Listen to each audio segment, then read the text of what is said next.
Start by positioning the plunger so the cup fully covers the toilet drain and any trapped air can escape before you begin. Begin by confirming the water level covers the plunger cup by at least half to maintain a seal.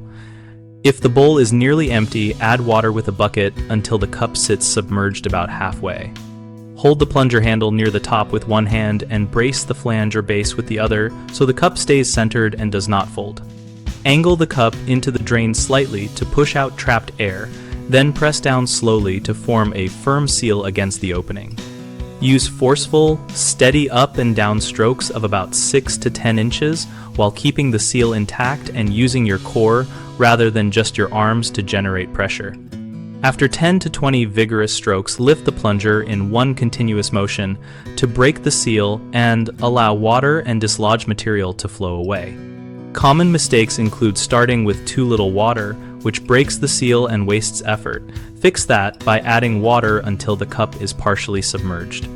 Another error is using short, timid strokes that fail to create enough pressure changes. Remedy this by using strong, full strokes driven from your torso and keeping the seal unbroken.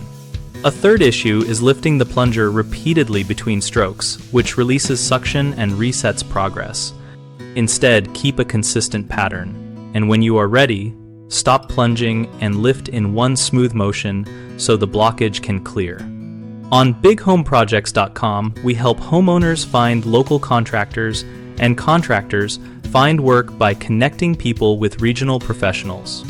We also host an active discussion community where we and other users share real-world tips, troubleshooting steps, and recommendations related to plunging technique and many other home projects.